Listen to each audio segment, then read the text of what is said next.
Halo tetangga online, kali ini kita mau main ke rumah Genzi yang fresh luar dalam. Kalau nggak percaya, langsung lihat aja rumahnya.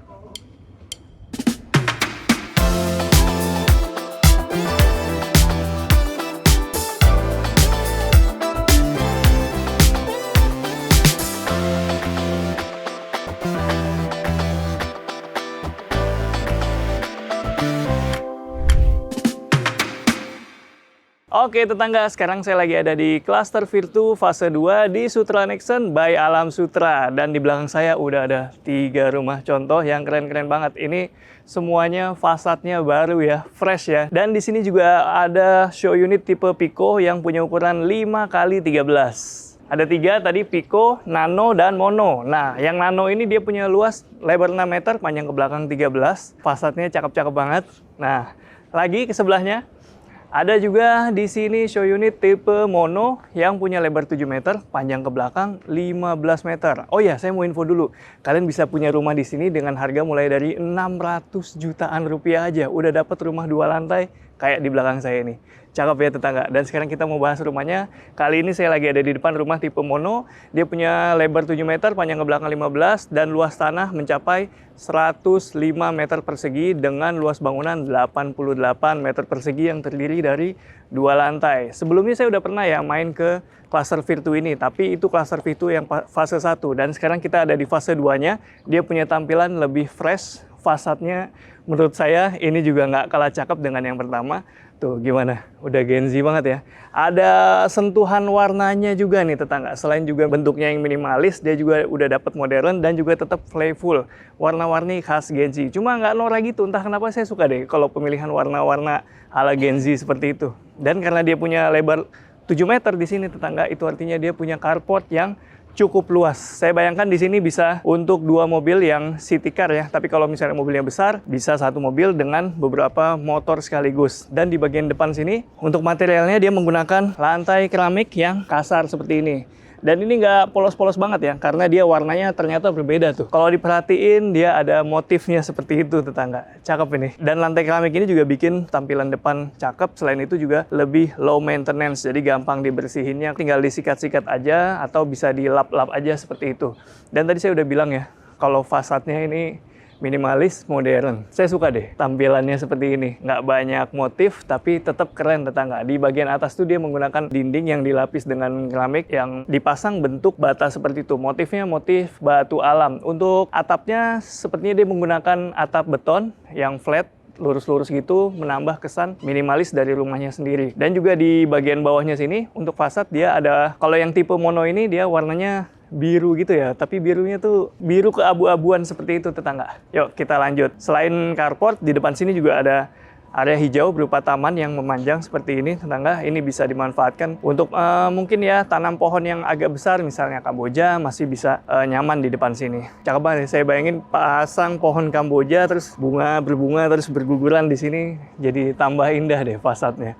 Oke, di fasad juga di sini ada jalur air bersih. Ini gunanya buat bersihin area depan rumah, sekaligus misalnya mau maintenance mobil atau motor, mau nyuci mobil motor, gampang, nggak perlu tarik-tarik selang dari dalam karena udah disiapin di bagian depan sini tetangga. Untuk box listriknya juga udah rapi karena dia dibuat masuk ke dalam sini.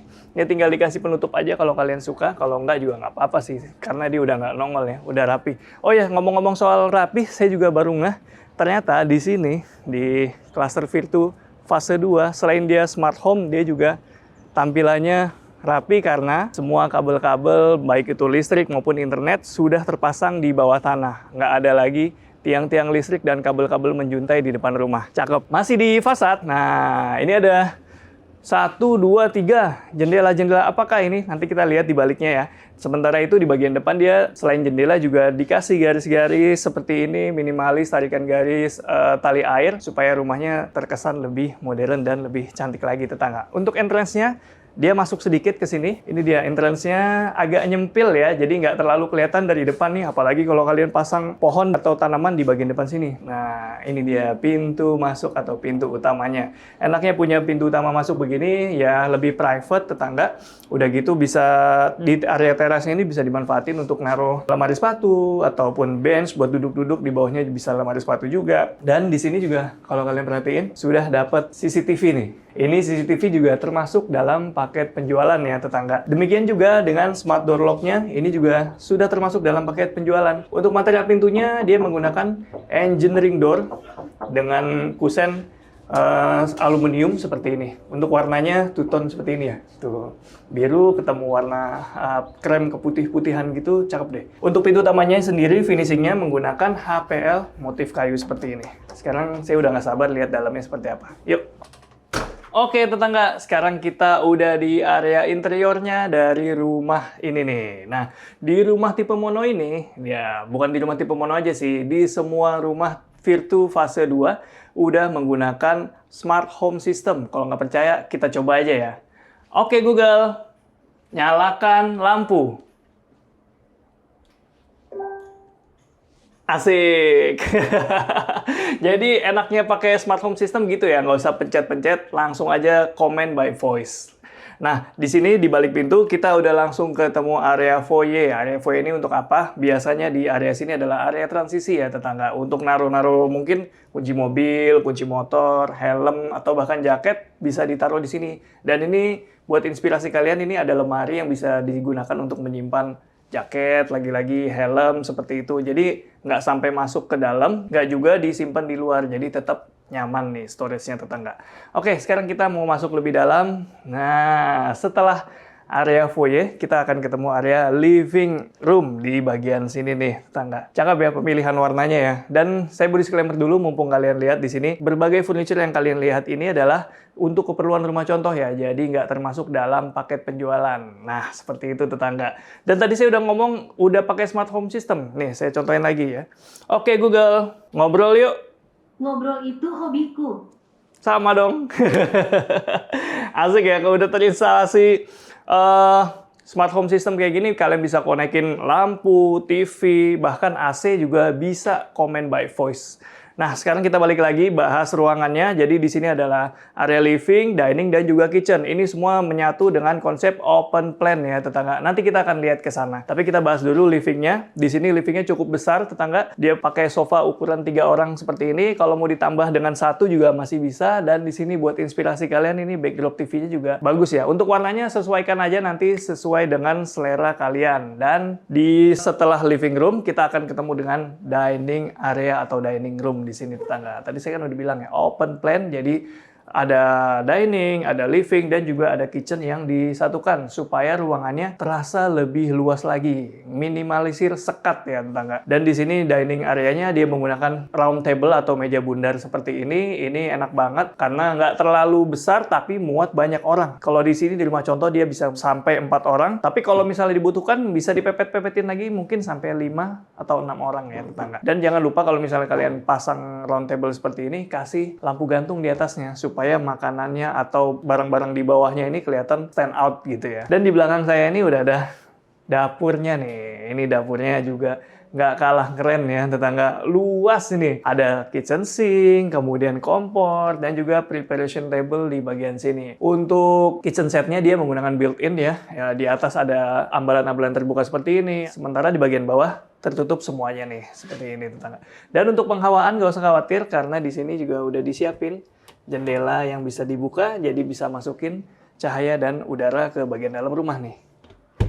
Enak ya dapurnya, proper banget ini, besar tetangga. Ini bisa jadi inspirasi kalian juga nih. Lanjut, kalau kalian tanya selain area-area komunal yang barusan kita bahas, ada area private nggak di bawah? Oh, tentu saja ada. Rumah ini punya 3+1 kamar tidur dan juga 3+1 kamar mandi. Sini, saya ajak kalian ke kamar pertama. Ini adalah kamar tidur pertama, adanya di lantai 1. Ini cocok banget kalau kalian butuh kamar untuk kerja, ataupun untuk orang tua, ataupun untuk tamu. Bisa multifungsi atau fungsional sesuai dengan kebutuhan kalian. Kalau butuh kamar kerja, enak banget ini. Karena ini cukup luas ya tetangga. Untuk kamar tidur juga cukup banget luas. Ini bisa pakai kasur ukuran queen malah di bagian sini. Dan juga dia dapat pencahayaan dan penghawaan ke bagian depan. Jadi jendela yang tadi kita lihat di depan itu adalah jendela ini tetangga. Ini nyaman banget, jadi pencahayaannya bisa maksimal dan penghawaannya juga maksimal. Kira-kira kalian kalau punya area atau kamar serbaguna di lantai 1 ini, kalian gunakan sebagai apa? Tulis di kolom komentar ya. Dan nggak lengkap rasanya kalau ada kamar tidur, tapi nggak ada kamar mandi. Nah, sekarang saya mau ajak kalian lihat kamar mandi tamu di lantai 1. Cakep kan? Ini bukan powder room nih, tapi bener-bener kamar mandi. Dia modelnya linear, paling ujung ada area shower, di tengahnya ada kloset, dan juga ada wastafel di bagian sana. Dan tadi ada jendela kecil di bagian depan, ini adalah jendela yang dibaliknya adalah kamar mandi. Jadi penghawaannya cakep di sini. Dan walaupun ini adalah kamar mandi tamu, tapi finishingnya juga tetap oke nih tetangga, karena dia menggunakan granite tile sampai ke dindingnya. Dia perpaduan antara yang glossy sampai yang di sini doff nih. Dan dia menggunakan tekstur terrazzo seperti ini tetangga. Untuk lantainya tentu saja dia menggunakan lantai yang tidak licin ya. Dia menggunakan yang matte seperti itu. Jadi kalau misalnya basah, nggak khawatir licin. Untuk lantai di area living dan juga kamar tadi, dia menggunakan granite tile ukuran 60 x 60 yang motifnya marmer glossy seperti ini. Nah, di lantai 1 ini selain kalian dapat ruangan-ruangan yang fungsional, yang cukup luas juga, masih ada satu yang bikin saya senang banget dengan rumah ini, yaitu adalah area terbuka atau taman belakang atau backyard. Luas banget belakangnya, beneran asli. Karena dia punya lebar 7 meter, di sini juga masih ada taman space yang ukurannya hampir 5 meter nih kalau sampai dinding ya. Kalau sampai teras ini ya mungkin 3 meteran aja tetangga. Dan di sini di rumah contoh udah dikasih bench beton seperti ini. Cocok banget nih buat inspirasi kalian nih. Ini bisa dikasih bench beton buat duduk-duduk, atau kalau kalian nggak suka yang permanen, bisa menggunakan kursi dan meja yang portable. Dengan catatan kalian pilih yang memang difungsikan untuk di outdoor ya. Jadi bisa tahan lama meskipun kehujanan, kepanasan, nggak perlu khawatir rusak, atau nggak perlu kalian pindah-pindahin ke dalam kalau kehujanan. Aduh, enak banget duduk-duduk sini. Semriwing tetangga. Udah gitu di sini juga jalur AC-nya udah dipikirin tetangga, karena kita tadi di bagian depan lihat ya sama-sama, itu clean banget, minimalis, nggak ada outdoor AC di bagian depan rumah. Karena outdoor AC-nya sudah diinstal di bagian belakang sini, di atas topi-topian tuh. Jadi lebih rapi. Untuk maintenance juga gampang, nanti tukang AC tinggal naik ke situ. Nggak perlu lagi angkat-angkat ke bagian depan. Mantap. Dan di sini karena cukup luas, tamannya bisa dimanfaatkan nih. Kalian bisa tanam pohon-pohon yang lumayan besar. Di sini ada pohon Kamboja dan juga ada beberapa yang di bawah situ. Cocok banget buat naro-naro tanaman kalau misalnya kalian suka dengan tanaman. Sebelum ke taman tropis ini masih ada teras sedikit di sini. Nggak usah khawatir tetangga. Kalau kalian nanya ini nanti tampias apa enggak? Kalau hujan nanti jendela sebesar ini tampias apa enggak? Ya kalau hujannya deres mungkin aja tampias, tapi nggak bakal sampai masuk ke dalam tetangga, karena di sini udah dikasih topi-topian tuh di bagian atasnya sampai batas teras ini. Jadi ada sekitar hampir 1 meter ini topi-topiannya. Jadi untuk melindungi pintu geser ini dari terpaan hujan secara langsung tetangga. Dan nggak usah khawatir juga karena ini pintunya menggunakan material aluminium yang bagus nih. Coba nih. Tuh. Bunyinya padat ya, nggak kayak kaleng. Nah, untuk ini juga lantainya juga udah dipikirin nih ketinggiannya.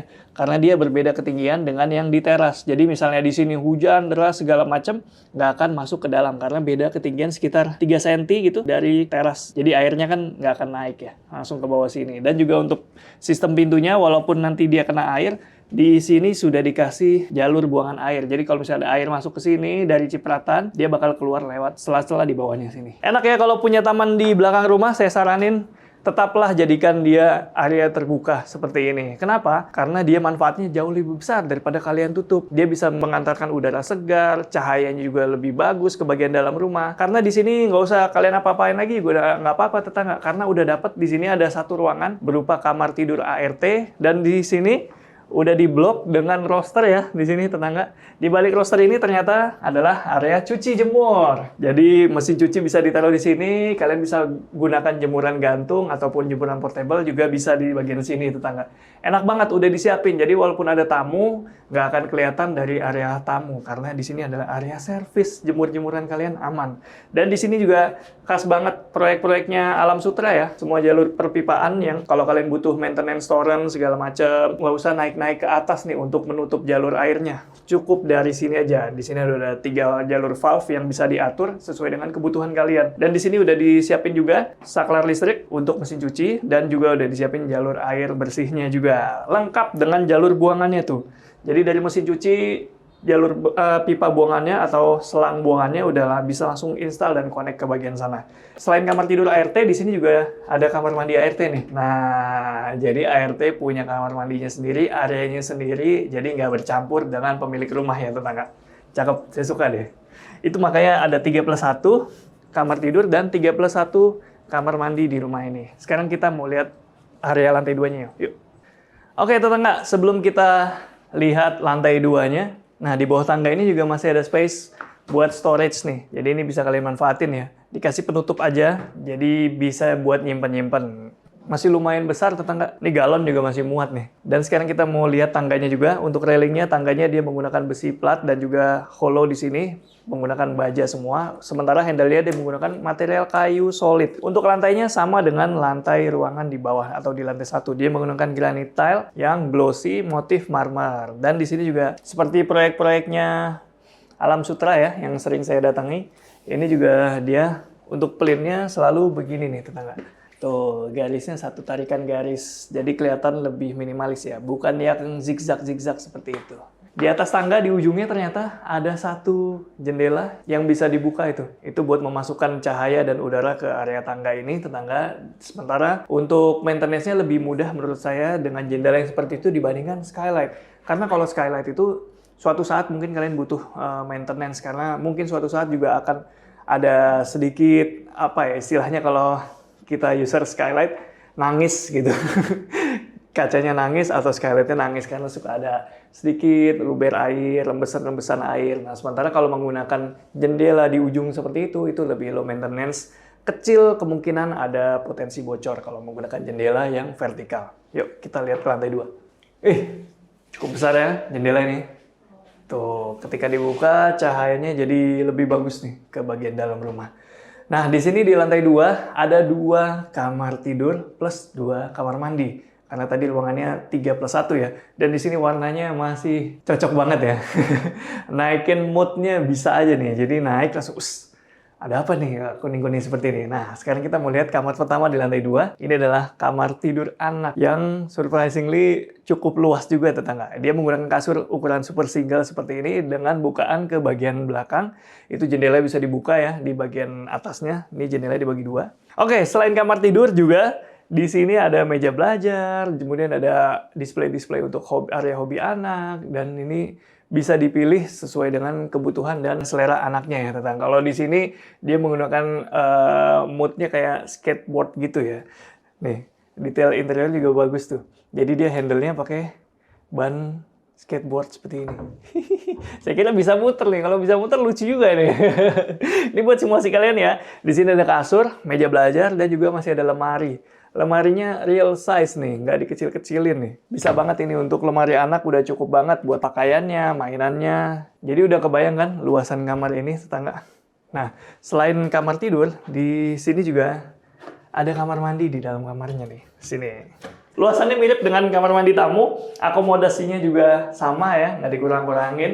Finishingnya juga sama di bagian sini. Dan yang paling saya suka, dia walaupun ada di tengah bangunan, ternyata dia masih dapat jendela tuh di bagian sana. Saya suka nih kamar mandi yang banyak sirkulasi udaranya ataupun dapat akses udara dari bagian luar rumah. Dan saya nggak tahu kalian nyadar apa enggak, tapi kalau kalian perhatiin di sini clean banget ya. Semua kamar mandinya mulai dari lantai 1 sampai lantai 2. Nggak ada jalur air panasnya atau water heaternya. Itu karena kita udah nggak perlu lagi install jalur air panas di sini. Itu karena sudah tersambung dengan solar water heater di bagian atas. Jadi itu udah termasuk dalam paket penjualan. Mantap, nggak usah install lagi di sini. Dan di sini ada area shower yang dikasih partisi kaca seperti ini. Kemudian tengahnya ada kloset, dan di paling ujungnya di balik pintu ada wastafel. Ini selera kalian aja ya nanti ya finishingnya seperti apa. Tapi kalau di rumah contoh ini di kamar anak, dia menggunakan kabinet melayang seperti ini. Kelebihannya kabinet melayang di kamar mandi supaya bawahnya itu nggak nyentuh lantai, karena ini kan area berpotensi basah. Walaupun udah kalian pisahin di sana area basahnya, tetap ada potensi basah di bagian sini. Jadi kalau dibuat melayang itu furniture-nya bakal lebih awet. Oke, sekarang kita lihat kamar ketiga. Jadi ini adalah kamar tidur utama. Nah, ini dia master bedroom-nya. Wow, menyala master bedroom nih. Asik sekali di sini nuansanya. Saya lihatnya warnanya kayak bunga matahari seperti itu ya, tetangga. Cocok banget nih. Untuk kasurnya bisa menggunakan kasur ukuran queen sampai king dengan nakas masih bisa dipakai di kanan dan juga di kiri kasur. Tapi yang bikin saya salfok juga ini, ada jendela yang cukup besar ke bagian depan. Yang porsi paling besarnya adalah kaca mati, nggak apa-apa karena kita masih bisa punya jendela yang bisa dibuka untuk masukin udara ke bagian sini. Nah, untuk privacy nggak usah khawatir, tinggal dikasih vitrase seperti ini aja tetangga. Udah deh, jadi lebih private. Dan yang bikin salfok juga di depan kasur kalau kalian suka nonton di kamar, Netflixan malam-malam gitu, cocok banget nih diinstal seperti ini. Jadi dia seamless, si TV-nya nggak nongol keluar. Jadi kalau misalnya kalian lewat, nggak usah gini-gini, hindarin. Jadi bisa lewat-lewat aja, karena dia masuk ke dalam. Jadi di bagian depan sini bisa naruh TV sekaligus ada ruang penyimpanan berupa lemari-lemari di sini tetangga. Jadi lemari suami atau istri ini masih proper banget disimpan di sini. Furniture built-in enaknya seperti ini tetangga, bisa menyesuaikan dengan ukuran ruangannya. Ini juga. Wah, ternyata salah satu pintunya adalah akses menuju kamar mandi master bedroom nih. Kalau di master bedroom ini, kamar mandinya lebih luas daripada dua kamar mandi sebelumnya. Layoutnya mirip ya, di ujungnya ada shower, di tengahnya kloset, finishingnya juga masih cakep pakai granital, tapi kalau yang di sini dia menggunakan granital yang motif bata seperti itu tuh susunannya. Sementara bawahnya pakai yang terrazzo. Untuk lantainya yang anti slip seperti ini. Enak, udah dipisahin area basah, area kering dan juga tuh tetap dong harus dapat bukaan, harus dapat udara dan pencahayaan alami dari luar. Untuk wastafelnya di ujung seperti ini, jadi lebih besar ya yang ini. Kamar mandi master bedroom. Dan di antara kamar mandi ini kan ada ini ya, ada volume ya, ada kedalamannya tuh. Ini bisa naruh-naruh peralatan mandi seperti handuk. Di bagian sini masih bisa naruh ekstensi buat lemari. Sesuaikan aja dengan kebutuhan dan keperluan kalian. Kalau ditutup, ya seamless banget. Tuh, cocok nih interiornya. Jadi nggak kelihatan ada kamar mandi di kamar tidur utama. Ya, gimana nih tetangga yang Gen Z? Keren banget kan rumahnya? Padahal saya belum sebutin semua nih. Kalau nggak percaya, check it out. Gimana tetangga? Udah lihat kan rumahnya? Cakep kan? Nah, jadi Cluster Virtu ini bukan sekedar perumahan, tapi kawasan baru Alam Sutera di Balaraja Timur yang luasnya mencapai 35 hektar. Di dalam areanya ada fasilitas Nexen Hub, yaitu pusat aktivitas buat mengakomodir gaya hidup aktif tapi tetap produktif. Ada ruang serbaguna, studio podcast, meeting pods, gym, pool, serta area terbuka. Kebayang deh, bisa nikmatin kehidupan modern tapi tetap seimbang di sini. Buat yang penasaran aksesnya gimana? Nah. Cluster Virtu fase 2 ini jaraknya 3 menit aja dari tol Balaraja Timur dan rencana tol Serbaraja. Beneran deh, barusan saya keluar tol itu deket banget dari pintu tol. Terus nantinya ada stasiun MRT langsung di depan kawasan plus shuttle bus ke Alam Sutera. Jadi lebih mudah deh buat kemana-mana. Jadi tetangga online atau para Gen Z nih langsung aja visit ke Cluster Virtu fase 2 atau kontak ke link di deskripsi. Jadi rumah ini buat siapa tetangga? Rumah ini buat kalian yang lagi cari rumah 2 lantai dengan suasana modern, fasilitas lengkap, dan prospek menarik ke depannya. Jadi langsung aja visit ke Cluster Virtu fase 2. Linknya udah saya taruh di deskripsi. Segitu dulu, Rizky Abadi pamit undur diri, semoga menginspirasi. Ciao!